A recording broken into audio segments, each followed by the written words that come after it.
البحار. Bismillahirrahmanirrahim. Alhamdulillahirabbil alamin wassalatu wassalamu ala Rasulillah wa ala alihi wa sahbihi wa walah wa la haula wa la quwwata illa billah. Allahumma ighfir lana wa liwalidina wa limasyayikhina wa liman lahu haqqun alaina wa lil muslimina wal muslimat. Allahumma hdina lima ikhtalafa fihi minal haqqi bi'idnik innaka tahdi man tasya' ila siratal mustaqim. Sahabat yang dimuliakan Allah Subhanahu wa taala, kita kembali melanjutkan pelajaran kita masih pada pembahasan taharah. Sudah masuk ke pasal tentang siwak. Faslun fi siwak. Qala al-mu'allif rahimahullah ta'ala nafa'ana bi ilmihi fid darain. Fasal pembahasan siwak. Siwak itu ketika diitlakkan di kitab-kitab fikih yang dimaksud adalah dua hal. Yang pertama adalah alat untuk melakukan siwak tersebut, untuk melakukan kegiatan bersiwak tersebut. Alatnya yaitu bisa berupa arak. Arak itu adalah kayu siwak yang ada di negeri Arab biasanya. Di Indonesia pun ada, dikirim dari sana, yang dia itu tumbuh secara liar, yang bisa dipakai zaman sekarang ini seperti gosok gigi itu ya. Itu alatnya. Yang kedua adalah fi'ilnya, yaitu aktivitasnya, kegiatannya ketika kita melakukan siwak tersebut. Jadi maksud siwak itu adalah alatnya maupun aktivitasnya. Wasiwaku mustahabbun fi kulli halin illa ba'da zawali shaim. Disebutkan di sini bahwasanya siwak itu disunnahkan. Kapan? Fi kulli hal, pada semua kondisi, pada semua keadaan. Illa ba'da zawal, dikecualikan di sini yaitu ketika setelah zawal, lis-shaim, khusus bagi orang yang puasa. Yang pertama kita katakan bahwasanya siwak ini disunahkan pada segala kondisi. Tetapi nanti akan disebutkan bahwasanya ada kondisi keadaan yang dia lebih ditekankan, lebih disunahkan ketika kondisi-kondisi kita sedang ibadah atau kondisi kita itu dalam kondisi nafas sudah berubah, ya, aroma sudah berubah, sudah tidak enak lagi. Maka disunahkan ketika itu lebih dibandingkan waktu selainnya. Kemudian illa ba'da zawal lis-shaim, kecuali setelah zawal. Ya, zawal adalah kondisi ketika matahari berada di atas atau di poros bumi, di tengah bumi, di tengah langit, ketika posisi mendekati waktu zuhur, ya, itu adalah posisi zawal. Jadi kira-kira mungkin sekitar 2-3 menit, ya, sebelum masuk waktu zuhur, itu zawal. Jadi ketika posisi zawal, ya, posisi zawal, jadi zawal itu dia sebenarnya zawal itu adalah posisi ketika matahari berada di tengah, kemudian bergeser sedikit ke arah barat. Bergeser sedikit ke arah barat. Itu sebenarnya waktu zawal itu. Ya, tetapi yang dimaksud adalah di sini adalah illa ba'da zawal, setelah zawal itu adalah setelah waktu zuhur. Ya, setelah waktu zuhur, azan zuhur, atau ketika masuk azan zuhur itu, maka dimakruhkan untuk orang yang berpuasa. Hukumnya makruh. Ya. Ini mazhab. Sebagaimana disebutkan di sini di qaulin Nabi sallallahu alaihi wasallam, "Idza sumtum fastaku bil ghada." Kalau kalian puasa, bersiwaklah kalian bil ghada, ketika masih sebelum zawal. Wala tastaku bil asyi, dan jangan kalian itu bersiwak bil asyi, yaitu ketika sudah petang, ketika sudah sore. Ya, diriwayatkan oleh Al-Imam At-Tabrani, ini hadis yang didhaifkan sebagian ulama. Wa liqauli Nabi sallallahu alaihi wasallam fi bayani fadli khuluf famis shaim, dan disebutkan bahwasanya ada riwayat yang menunjukkan bahwasanya la khalufu famis shaim atyabu min rihil misk, atyabu indallah min rihil misk. Aroma dari mulut orang yang berpuasa itu lebih atyab, lebih baik di sisi Allah Subhanahu wa taala dibandingkan harumnya misik. ya, parfum yang sangat diminati, sangat harum, ya, yang digunakan nanti ketika di surga. Ya, banyak disebutkan hadis-hadis tentang bahwasanya wanginya seperti wangi misik, yaitu karena apa? Karena keutamaan wangi-wangian itu. Maka kita katakan bahwasanya dalam mazhab Syafi'i, kalau ada keutamaan, ada fadilah yang dia dengan kita melakukan sesuatu menjadi menghilangkan fadilah ini, menjadi menghilangkan keutamaan ini, maka sesuatu tersebut dihukumi makruh hukumnya, ya. Dihukumi makruh. Kita katakan seperti siwak. Ada hadis yang menunjukkan bahwasanya aroma yang keluar dari mulut seorang yang berpuasa itu lebih atyab, lebih baik di sisi Allah Subhanahu wa taala dibandingkan wangi-wangian misik. Maka ini menunjukkan bahwasanya Allah mencintai sesuatu tersebut, ya. Maka menunjukkan itu fadilah, keutamaan. Ketika kita menggunakan siwak, itu akan menghilangkan fadilah, ya, karena versi mazhab Syafi'i, ketika kita bersiwak sebelum zawal itu khuluf atau khuluf, ya, wangi aroma orang yang berpuasa itu, mulut orang yang berpuasa itu dia akan berubah ketika ba'da zawal, ya, ghaliban. Itu rata-rata. Tidak sebelumnya, ya. Maka puncak atyab tadi disukai Allah atau lebih Allah Subhanahu wa taala anggap baik itu ketika posisi ba'da zawal ini. Maka ketika kita hilangkan dengan siwak, ya, dengan siwak aroma mulut jadi lebih mending, ya. Tetapi kita katakan ini adalah mazhab Syafi'i, menunjukkan bahwasanya mazhab Syafi'i berpegang dan kaidah, ya, berpegang dan kaidah mereka. Jadi disebutkan ini mazhab Syafi'i, setelah zawal kita makruh ketika melakukan siwak.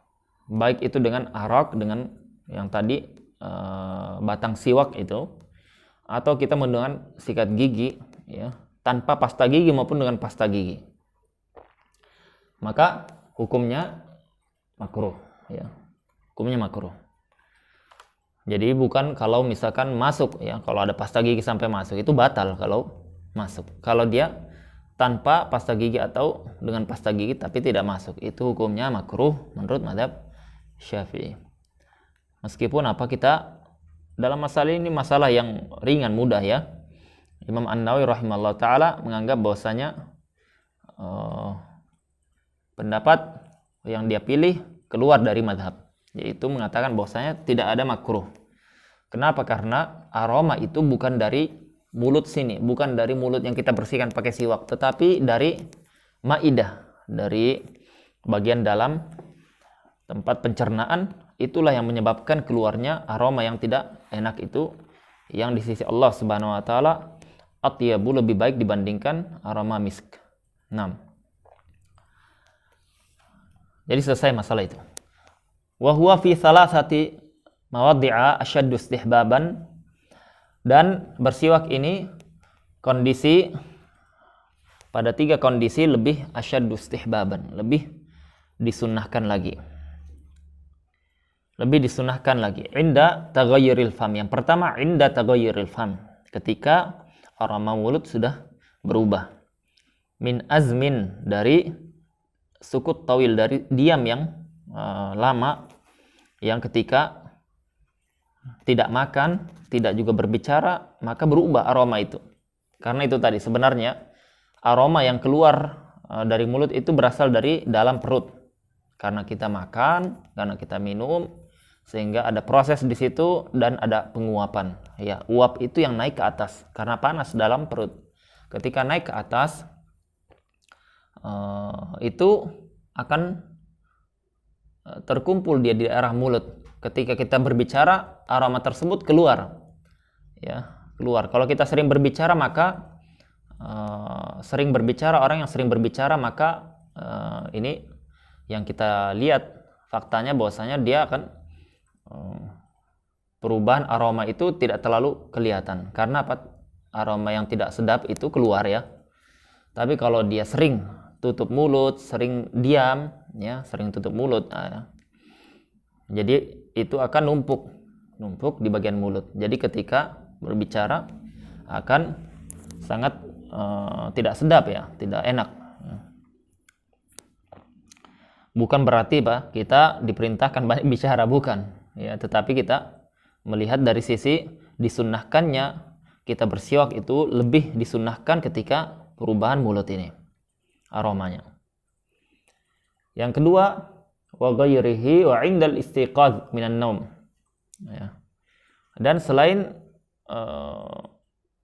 diam yang panjang itu seperti kita kalau makan basol, ya, makan lombok atau makan pete, makan jengkol, makan terasi, orang-orang yang makan ikan asin, semuanya itu lebih ditekankan untuk bersiwak, ya, semuanya itu lebih ditekankan untuk bersiwak. Dan Nabi SAW itu sangat mencintai, sangat menyukai bersiwak. Bahkan Nabi SAW itu kalau masuk rumah dia tidak akan masuk kecuali bersiwak dulu, ya, karena akan bertemu dan istrinya. Kemudian Nabi SAW itu di akhir hayatnya beliau bersiwak, ya. Suatu ketika bersandar beliau di atas pangkuan Aisyah, dan Nabi SAW wafat di atas pangkuannya Bunda Aisyah, istri tercinta Nabi SAW. Maka Aisyah ini punya saudara. Dilihatnya bahwasanya Abdurrahman kalau tidak salah saudaranya itu, beliau membawa siwak yang belum dipakai. Maka Nabi SAW meliriknya. Aisyah tahu Nabi menginginkan apa. Dan ini diantara kelebihan Aisyah itu memiliki peka yang sangat tinggi terhadap suaminya, Nabi SAW. Dan ketika itu Nabi SAW mengatakan, apa kamu menginginkan siwak? Ya, maka dimintakannya. Kemudian Nabi SAW disiwakkan oleh Aisyah. Dan bertemulah akhir hayat Nabi SAW antara liur ibunda Aisyah dengan liur Nabi SAW, yang menunjukkan bahwasanya itu adalah keutamaan ibunda Aisyah. Dan ini membantah orang-orang yang mengklaim bahwasanya ibunda Aisyah itu adalah orang yang fasiqah, orang yang keji, melakukan zina dan lain-lain. Ya, semoga Allah Subhanahu wa taala melaknat mereka yang seperti itu, yaitu orang-orang Syiah, dan membersihkan nama ibunda Aisyah radhiyallahu taala anha dan mengangkat derajatnya. Maka di sini disebutkan yang kedua adalah indal istiqadzi minan naum, ketika kita bangun dari tidur. Bangun dari tidur sudah berubah aroma mulut, maka disunnahkan, karena di situ selain kita diam yang panjang, diam yang lama, dan di situ juga diamnya tanpa mengkonsumsi makanan atau minuman, sehingga ketika baru bangun tidur itu aroma mulut akan sangat berubah. Disebutkan dalam sebuah riwayat, karena Nabi SAW idza qam minal lail yashushu fahu bisiwak. Nabi SAW kalau bangun malam beliau bersiwak, ya, bersiwak. Diriwayatkan dari riwayat Bukhari Muslim. Dan ini menunjukkan bahwasanya Nabi SAW itu sangat menjaga, ya, sangat menjaga yang namanya sebab-sebab untuk memudahkan seseorang itu menjadi dekat dengan beliau, ya. Sebab-sebab seperti ini dijaga oleh beliau, ya. Tidak mungkin misalkan ada nabi yang dia itu ingin berdakwah kepada kaumnya, dia itu acak-acakan, kemudian rambutnya tidak pernah disisir, kemudian tidak pernah mandi, bau, ya, itu sesuatu yang kita pun akan merasa tidak nyaman, ya. Maka ini penting, ya, penting, terutama kita kaum muslimin yang kita ini ingin mendakwakan Islam, bahwasanya Islam itu adalah agama yang sangat peduli dengan kebersihan, peduli dengan perkara-perkara yang membuat orang itu tertarik, ya, dengan dakwah kita, ya, dengan baiknya penampilan kita. Maka disebutkan di sini wa inda al istiqadzi minan num. Nabi SAW bangun malam, ya. Maka kita kalau tidak bisa kita bangun malam untuk sholat, maka minimalnya kita itu sebelum tidur kita sudah sholat witir. Tidak bisa 11 rakaat, 8, 9. Tidak bisa 9, 7. Tidak bisa 3. Ya. Ambil waktu tersebut sebelum tidur witir. Tidak bisa 3, ambil 1. Ya. Maka Ini keutamaan untuk bangun malam. Jangan dilewatkan bangun malam itu. Kecuali kita posisi kita ketiduran, maka kita qadha ya. Kalau ketiduran kita qadha setelahnya. Yaitu misalkan setelah kita salat subuh, kita bisa langsung qadha setelahnya. Taib. Wa indal qiyami ila shalah. Yang ketiga adalah yang disunnahkan lebih dibandingkan waktu lainnya ketika ingin sholat. Ketika kita bangun ingin sholat. Ketika kita berdiri sholat. Ya. Maksudnya sholat malam atau sholat siang, sholat wajib atau sholat sunnah, maka kita bersiwak. Ya, disebutkan dalam riwayat bahwasanya Nabi Shallallahu Alaihi Wasallam itu memulai siwak ketika qiyam ila shalah, ketika bangun mau sholat, yaitu ketika berdiri mau sholat. Ya. Maka disebutkan di sini ketika sholatnya itu berapa rakaat, ada 12 rakaat misalkan, kita salam bangkit itu siwak lagi, maka disunnahkan lagi siwak. Ya. Karena waktunya itu ketika qiyam ila shalah, ketika berdiri hendak sholat. Ya meskipun dia berulang-ulang, meskipun ada 10 rakaat, 20 rakaat bahkan, ya. Meskipun salat jenazah sekalipun, ya meskipun salat jenazah sekalipun disunnahkan untuk siwak. Begitu juga masuk pada hukum masalah salat ini sujud tilawah, ya. Bukan sujud syukur ya, bukan sujud ayat sajadah ya, sujud tilawah ketika kita ngaji baca Al-Qur'an, kemudian kita dapat atau kita baca ayat-ayat yang di situ diperintahkan sujud, yaitu ayat sajadah. Ya, ayat-ayat ketika diperintahkan sujud, kita sebelum sujud kita bersiwak. Kemudian sujud syukur ketika kita melihat nikmat yang kita dapatkan atau kita dibebaskan dari musibah, maka kita bersyukur dengan siwak dulu baru kita sujud. Begitu juga khutbah Jumat. Khutbah Jumat ini adalah sunnah yang jarang dilakukan oleh para khatib. Kita bersiwak sebelum hendak khutbah. Dan sunnahkan menggunakan tangan kanan. Karena itu adalah untuk tangan kanan ini untuk sesuatu yang mulia. Untuk sesuatu yang mulia, yaitu kita bersiwak untuk mulia. Ada yang mengatakan bahwasanya disunnahkan menggunakan tangan kiri ketika kita itu ingin menghilangkan kotoran dari mulut, seperti kita ketika istinja. Ya. Maka masalah ini masalah yang mudah ya, masalah yang mudah. Kita mau pakai tangan kanan atau tangan kiri, ya itu semuanya memiliki sisi tergantung tujuannya. Wa bihadza faraq as-siwak al-istinja.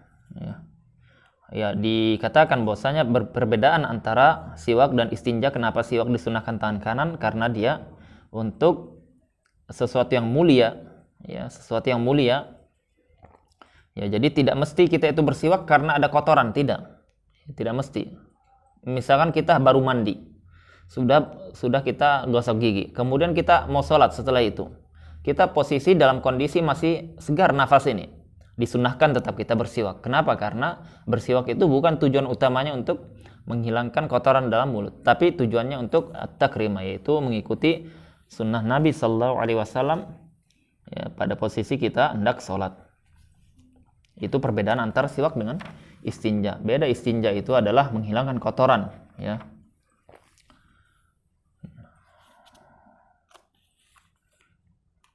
Ini pembahasan selanjutnya kita lanjutkan nanti di pertemuan selanjutnya. Kita cukupkan sampai di sini. Ya, subhanakallahumma wa bihamdika asyhadu an la ilaha illa anta astaghfiruka wa atubu ilaik. Assalamualaikum warahmatullahi wabarakatuh.